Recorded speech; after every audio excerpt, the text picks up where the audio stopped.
Let's continue the Sunday Six with probably the craziest thing that happened in Week 17, and it happened on Saturday night. The Dallas Cowboys escape the Detroit Lions with a 20-19 win at AT&T Stadium. I mentioned the ramifications of the Eagles' loss. This is why.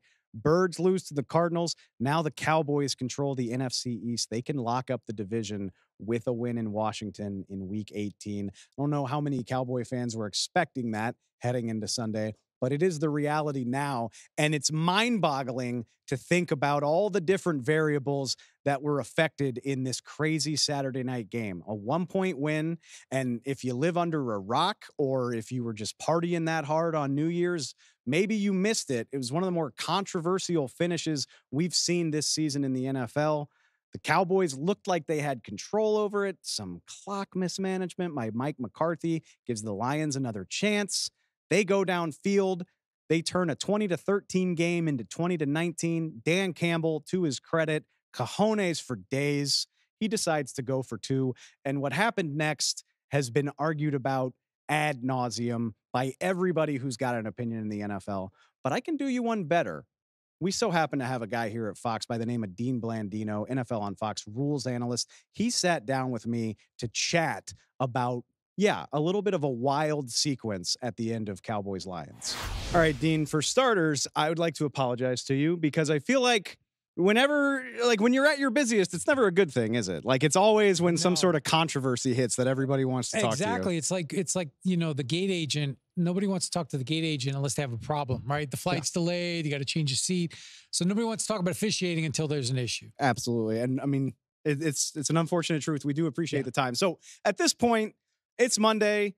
Cowboys Lions happened Saturday. I think people have seen it, but just to recap, into the game, 29 seconds to play, 2-point conversion to potentially win the game. And the issue comes in when Dan Skipper and Taylor Decker try to talk to NFL official Brad Allen about reporting eligible. Obviously, there was a breakdown somewhere. Yeah. And I know you had a fantastic point on Sunday morning just about a teaching point really for the players as well as for the referees in a moment like this. Yeah, I think, look, you've got a gadget play. This is a special play. They're practicing it, and the whole thing is contingent upon Decker reporting. So it's hard for me to sit here and say he's going to forget.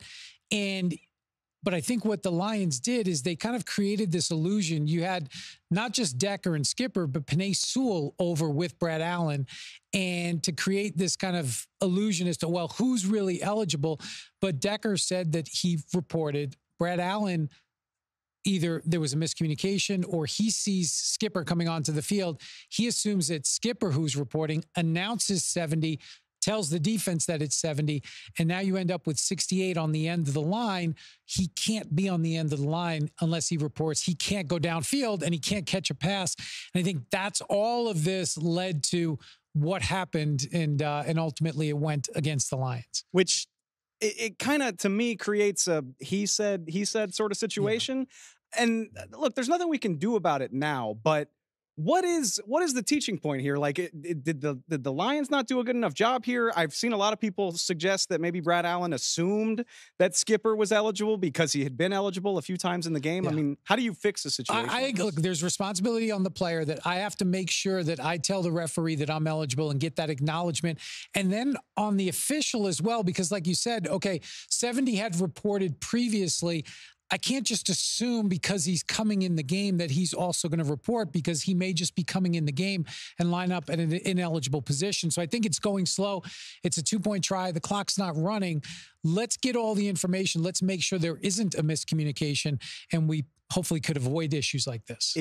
It's almost a cliche. Like, we talk about coaching players to be composed in moments like this. In your experience in the league office, is that an emphasis for officiating crews? Like, hey, it's crunch time now. Like, keep your composure. Don't get carried away in the stress of the moment. No doubt. And in officiating, you're trying to reduce the noise, right? The outside noise throughout. And obviously that noise is going to ratchet up later in a game, critical situation. So you've got to kind of separate yourself from that and really focus on what's happening. And again, I just think it was that 70's coming to me.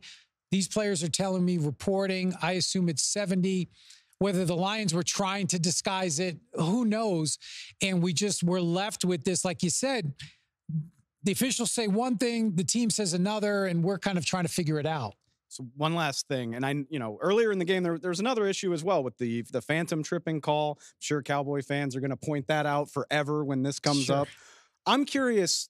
We know, these officiating crews, they're graded every week. How you do determines what happens, what playoff games you get, if you get any.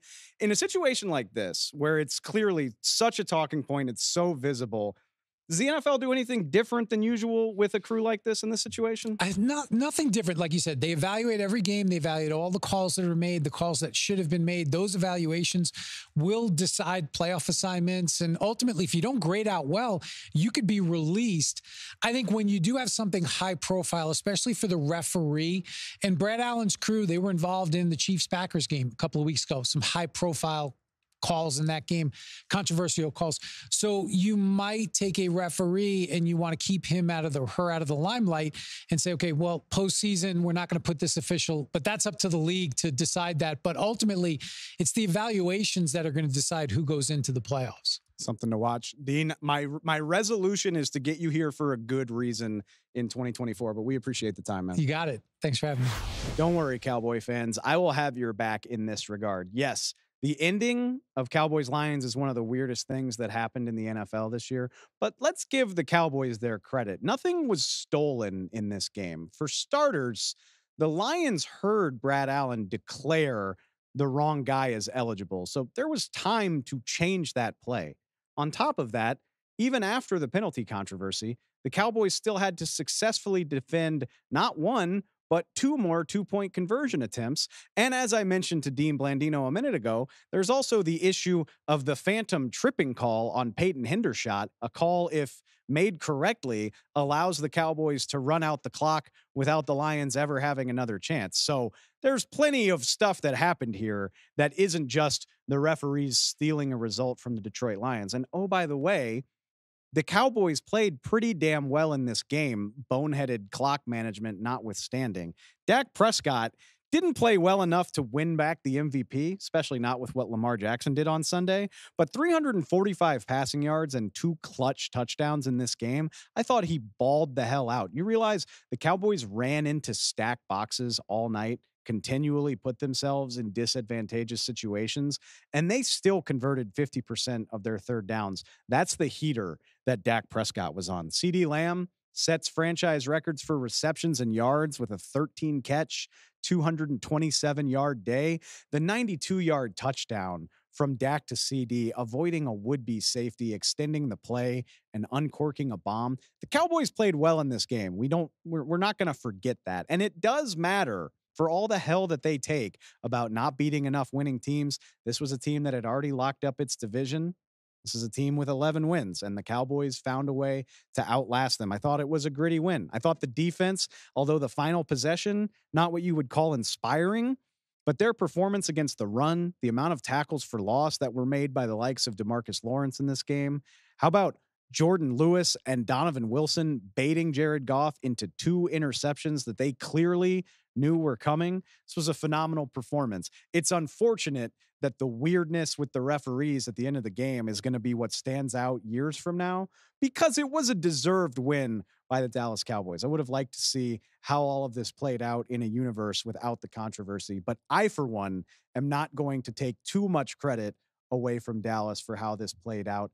They now control their destiny. It's wild to think. A week ago, you lose at the buzzer to Miami Dolphins, and it looks like you're going to have to fight your way through the playoffs on the road where things have been so bad. Well, now they've got a shot to go home. You win one game on the road against a lousy team, and you are guaranteed a home playoff game. That win against Detroit extended their home winning streak to 16 games. Safe to say, it matters a lot that the Cowboys finish this thing off. We will see if they can do it.